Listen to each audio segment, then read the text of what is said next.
ಸ್ನೇಹಿತರೆ, ದೈವಿಕ ಕ್ಷೇತ್ರ, ಅತ್ಯಂತ ಪ್ರಾಚೀನ ಪೌರಾಣಿಕ ಕ್ಷೇತ್ರ, ಯುಗಾಂತರಗಳಿಂದ ಪ್ರಸಿದ್ಧವಾದ ಕ್ಷೇತ್ರ ದೇವಪ್ರಯಾಗ.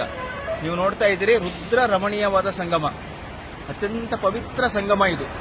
ಒಂದು ಕಡೆಯಿಂದ ನೋಡಿ ಸೈಲೆಂಟ್ ಆಗಿ ಮಂದಾಕಿನಿ, ಅಲ್ಕನಂದ, ಸರಸ್ವತಿ ಮತ್ತೆ ಇನ್ನಿತರ ಉಪನದಿಗಳು, ಮತ್ತೆ ಇನ್ನೊಂದು ಕಡೆಯಿಂದ ರಭಸವಾಗಿ ಭಾಗೀರಥಿ ಮತ್ತು ವಿಲಂಗಿನಿ ಮತ್ತೆ ಗಂಗೋತ್ರಿಯಿಂದ ಹರಿದು ರಭಸವಾಗಿ ಬರುತ್ತೆ.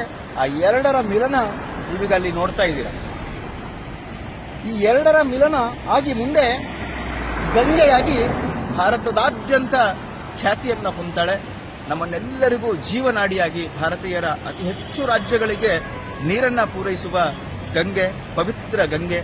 ಆ ಗಂಗೆಯ ಆವಾಸ ಸ್ಥಾನ ಇಲ್ಲಿಂದ ಶುರುವಾಗುತ್ತೆ. ಗಂಗೆಯ ಹರಿಯುವಿಕೆ ಇಲ್ಲಿ ಪೌರಾಣಿಕ ಹಿನ್ನೆಲೆಯಿಂದಲೂ ಸಹ ದೇವಾನುದೇವತೆಗಳು, ಋಷಿ ಮುನಿಗಳು ತಪಸ್ಸು ಮಾಡಿದ ಸ್ಥಳ. ದೇವತೆಗಳೂ ಸಹ ಇಲ್ಲಿ ಅನೇಕರು ಬಂದು ಇಲ್ಲಿ ನೆಲೆಸಿ ಪಾಠ ಪ್ರವಚನಗಳನ್ನು ಋಷಿ ಮುನಿಗಳಿಂದ ಕೇಳಿ ತಪಸ್ಸನ್ನ ಮಾಡಿ ಸಾಧನೆಯನ್ನ ಮಾಡಿ ಹೋಗಿರತಕ್ಕಂತಹ ಇತಿಹಾಸ ನಮಗೆ ದೇವಪ್ರಯಾಗದಿಂದ ತಿಳಿಯುತ್ತೆ.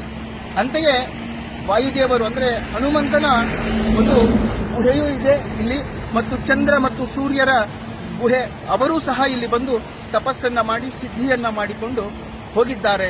ಅಂತಹ ಪವಿತ್ರವಾದ ಸ್ಥಳ. ಅನೇಕ ನದಿಗಳ ಸಂಗಮ ಈ ಸ್ಥಳದಲ್ಲಿ ಆಗಿದೆ. ಅನೇಕ ನದಿಗಳು ಅಂದರೆ ಉದಾಹರಣೆಗೆ ಗುಪ್ತ ನದಿಗಳು ಅಂತ ಸಹ ಕರಿತೇವೆ. ಅಂತಹ ಗುಪ್ತ ನದಿಗಳು ಇಲ್ಲಿ ಸಂಗಮ ಆಗ್ತವೆ.